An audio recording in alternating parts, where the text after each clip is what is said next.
Saudações, vigia das pessoas. Estamos vendo as crônicas de Israel como você nunca viu. Estamos aqui ao pé da estação de trem. Eu fui chegando devagarinho, não resisti, e aqui estamos nós.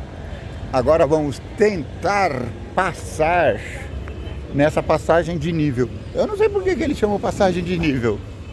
Será que é porque os trens andam nivelados?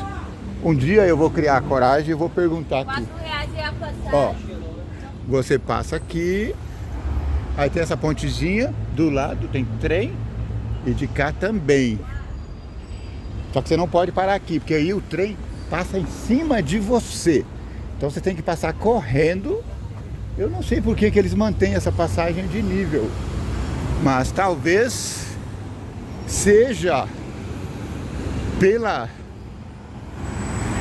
facilidade, não é? Porque senão a outra opção seria subir essa escada que tem 3 lances. Ó, 1, 2, 3. Essa estrada vai até, essa escadinha vai até a ponte. E lá depois do trem tem outra que desce, tá vendo?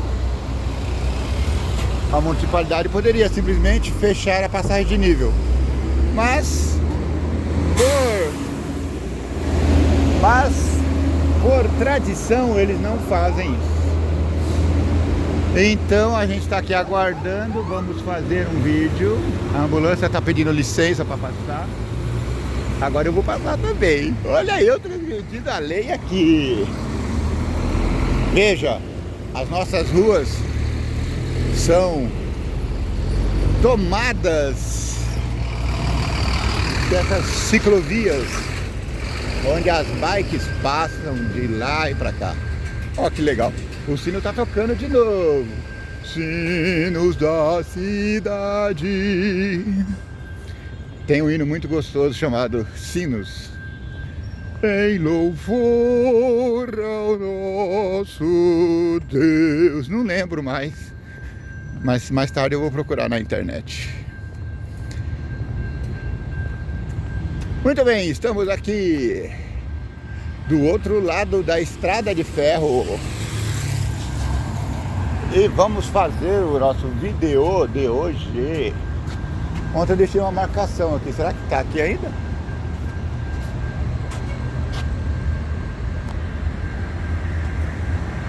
Não, alguém se interessou pelo palitinho que eu coloquei aqui. E adeus, minha marcação. Ah não, tá aqui. Pra que alguém vai querer um palito de churrasco velho, né?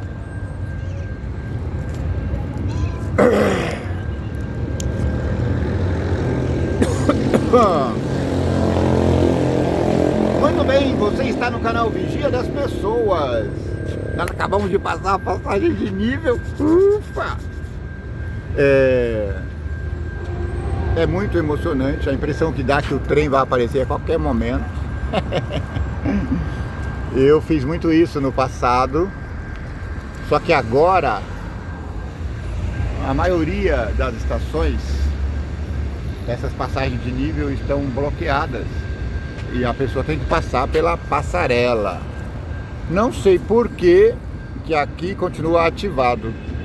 Talvez um dia eu pergunte para alguém. Ou se você souber, coloque aí nos comentários. Não é? Por quê? E essa passagem de nível continua aberta.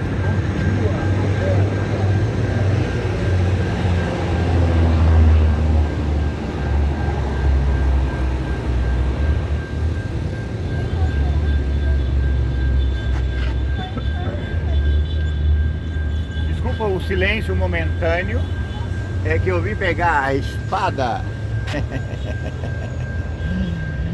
A espada da verdade, a Bíblia Sagrada. Eu estou usando uma versão mais ou menos arcaica, assim meio demodê. Só que eu gosto de usá-la porque tem termos que eles são mais explicativos do que as linguagens mais modernas. Então, para estudo eu recomendo que você utilize as versões mais antigas, não tão antigas quanto aquelas do pé do Sinai. Eu sei que talvez você não vai entender, mas se você entendeu, comente aí por que eu disse que a versão não pode ser tão antiga quanto antiga são as descobertas do Sinai. Eu já fiz esse comentário. Aliás, eu tenho pouco tempo. Eu preciso cumprir um horário e chegar ao local do meu trabalho. Mas eu pensei em dar umas pinceladas aqui em alguns termos. Não sei se vai estar muito diferente, não é?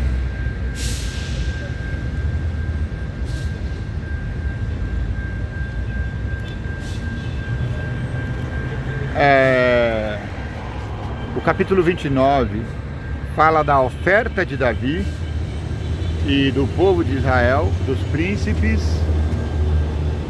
para a construção do templo. Então, só para relembrar, Davi deu numa tacada 100 toneladas de ouro, sem falar que ele deu prata também, acho que o dobro disso. E os príncipes deu 170 toneladas de ouro. Os príncipes eram 12. Então, cada um deu aí,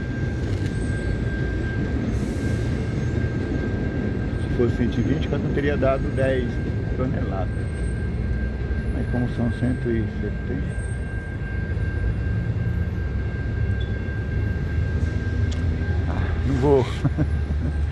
não vou queimar meus neurônios, não. Só tenho 2, preciso preservá-los. Desculpa, que eu fumei muito. Brincadeira, nunca fumei.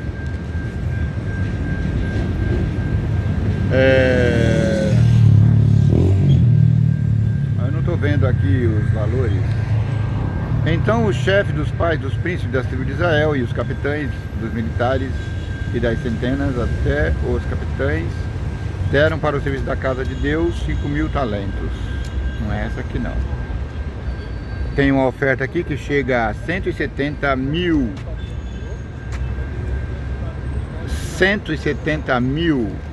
toneladas. Não, 170 toneladas de ouro. Foi o povo de Israel, a nação que deu 34.000 toneladas. 34k toneladas. Entendeu? 34 toneladas elevado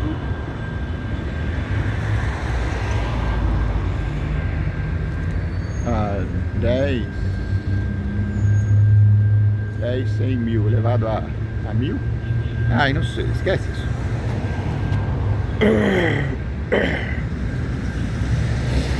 A oferta de Davi, eu não estou achando aqui o texto, mas eu já comentei sobre isso. Deram muitas pedras preciosas. Bom, como eu já comentei, então não vou ficar me estressando muito aqui não. Eu queria achar as passagens, mas não achei. Então, se você não achou, vamos seguir o bonde. Então, e morreu Davi numa boa velhice, cheio de dias, riquezas e glória. Salomão, seu filho, reinou em seu lugar. Os sucessos, pois, do rei Davi, assim os primeiros como os últimos, eis que estão escritos nas crônicas de Samuel, o vidente, e nas crônicas do profeta Natã, e nas crônicas de Gade, o vidente. Samuel é chamado de vidente porque assim eles chamavam os profetas antigamente.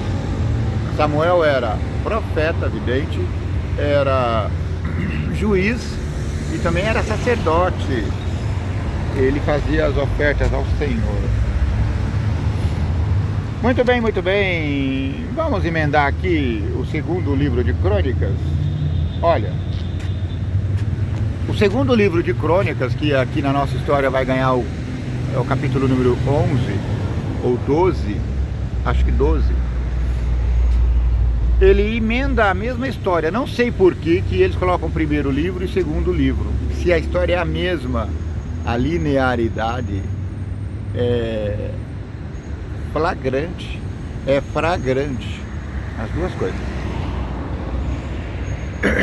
Muito bem. Salomão, no lugar de rei, no lugar de seu pai, se esforçou no seu reino e o Senhor seu Deus era com ele e o magnificou grandemente. E falou Salomão a todo Israel, aos capitães de milhares, das centenas e aos juízes e a todos os príncipes de todo Israel, chefes dos pais, e foram Salomão e toda a congregação com ele ao alto que estava em Gibeão, porque ali estava a tenda da congregação de Deus, que Moisés, servo do Senhor, tinha feito no deserto. Mas Davi tinha feito subir a arca de Deus a Kiriat Jearim, ao lugar de Davi, que tinha preparado, porque lhe tinha armado uma tenda em Jerusalém. Também o altar de cobre que tinha feito Bezaliel, filho de Uri, filho de Ur, estava ali diante do tabernáculo do Senhor. E Salomão e a congregação visitavam constantemente. E Salomão ofereceu ali sacrifícios perante o Senhor sobre o altar de cobre que estava na tenda da congregação e ofereceu sobre ele 1000 holocaustos. Naquela mesma noite, Deus apareceu a Salomão e disse: pede o que quiseres e eu te darei. E Salomão disse a Deus: tu usaste grande beneficência com meu pai Davi, a mim, e fizeste rei em seu lugar. Agora, pois, ó Senhor Deus, confirme-se a tua palavra dada a meu pai Davi, porque tu me fizeste rei sobre um povo numeroso como o pó da terra. Dá-me, pois, agora sabedoria e conhecimento, para que possa sair e entrar perante este povo, porque quem poderia julgar a este tão grande povo? Quem poderia julgar a este tão grande povo? Então Deus disse a Salomão: porquanto houveste isso no teu coração, e não pediste riquezas, fazenda ou honra, nem a morte dos que te aborrecem, nem tampouco pediste muitos dias de vida, mas pediste para ti sabedoria e conhecimento para poder julgar a meu povo, sobre o qual te pus rei. Sabedoria e conhecimento te são dados, e te darei ainda riquezas, fazenda, honra, qual nenhum rei antes de ti teve, e honra, qual nenhum rei depois de ti terá. As forças e a riqueza de Salomão. Assim Salomão veio a Jerusalém,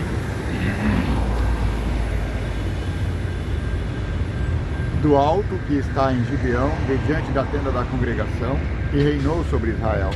E Salomão ajuntou carros cavaleiros, e teve 1.400 carros e 12.000 cavaleiros, e pô-los nas cidades dos carros, e junto ao rei em Jerusalém. E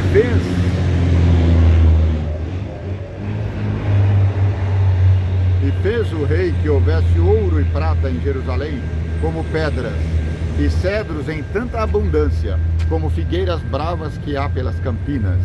E os cavalos que tinha Salomão se traziam do Egito, e quanto ao fio de linhos, e os mercadores do rei tomavam o fio do linho por um certo preço, e faziam subir e sair do Egito cada carro por 600 ciclos de prata, e cada cavalo por 150, E assim, por meio deles, tiravam cavalos para todos os reis dos heteus e para os reis da Síria. Aqui encerra o capítulo 1, Segunda Crônicas.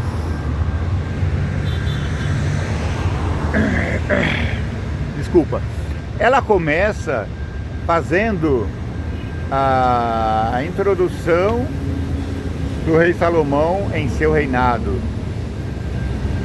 Nós sabemos que a maior obra de Salomão foi a feitura do tabernáculo. Sabemos também que seu pai Davi preparou muito do ouro que foi gasto ali no templo. Salomão vai fazer uma aliança com o Irão, rei do Líbano, né? Para a construção desse templo. Vamos abrir um parênteses aqui e falar sobre um templo que estão querendo construir lá em Israel. Então, eu não sei se outros países também fizeram o templo, mas permita-me a graça de incluir o nosso templo como um dos templos construídos. Então, o templo de Israel será o sexto. Por quê? Primeiro vem a tenda tabernáculo, o templo de Salomão.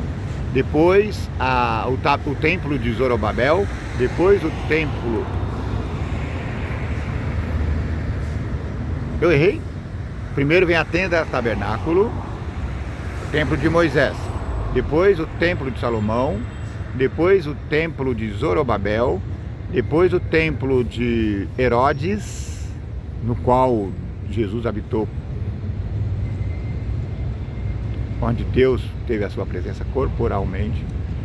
E o quinto é o templo de Edir Macedo. É com todo respeito que eu menciono esse nome.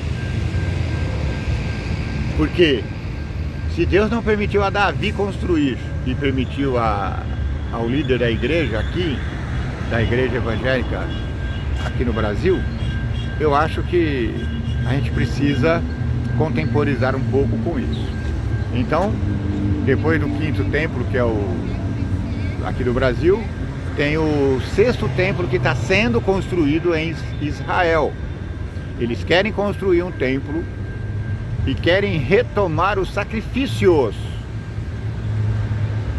Quando isso acontecer, se isso acontecer, provavelmente isso vai acontecer, tomara que não aconteça, eles vão retomar os rudimentos das cerimônias do templo e vão oferecer sacrifícios. E já tem gado preparado para isso. Tem a ovelha vermelha. Depois eu vou fazer um vídeo sobre isso aqui. Aliás, escreve aí nos comentários se você quer que eu faça um vídeo sobre a ovelha especial que era a novilha vermelha que era oferecida em sacrifício. Então eu vou fazer um vídeo. Tem vídeos muito bons aí já rodando na internet. Mas o que é muito bom pode ficar melhor quando é feito por nós. Então, se você quiser dar aí o seu comentário, já se inscreva no canal, dê o seu like. Mas se a construção desse templo em Israel se confirmar, fica provada a heresia diante de Cristo. Porque Cristo é o nosso Deus eterno encarnado. Ele disse para Felipe: como você está falando que quer ver o Pai? Eu sou o Pai, quem me vê o Pai, homem. E agora como é que o povo quer reconstruir um templo para recomeçar o sacrifício e para inspirar um Messias? Cuidado! Eu estou aqui diante da sarça, não está ardendo, mas a gente precisa ter respeito de Deus, respeito a Deus. Cuidado! Então fiquem atentos, todos os olhos estão em Israel, primeiro pela guerra lá, e também depois pela questão religiosa. Mas precisamos ressaltar que Israel não é um estado religioso, é um estado político. Os crentes estão esperando debalde que Israel se converta, mas isso nunca vai acontecer, porque Israel rompeu a aliança com Deus e Deus o entregou às suas próprias tradições. Saudações, cavaleiro. Então, amém. Então Israel, que é um estado louvável, maravilhoso, mas esse não é o Israel em continuação do Israel que foi destruído, do templo que foi destruído no ano 70. Nós vamos falar depois sobre isso aqui. O general Tito chegou e acabou com tudo, apesar de terem falado para ele: poupe o templo. Mas os seus soldados, meio malucos das ideias, algum dos soldados jogou ali uma tocha e o templo se queimou. E como Jesus tinha profetizado, não ficou pedra sobre pedra. Muito obrigado pela sua paciência. Voltaremos em breve. Que o vigia das pessoas te abençoe e te guarde. Que o vigia das pessoas tenha misericórdia de ti. Que o vigia das pessoas faça resplandecer o teu rosto sobre ti.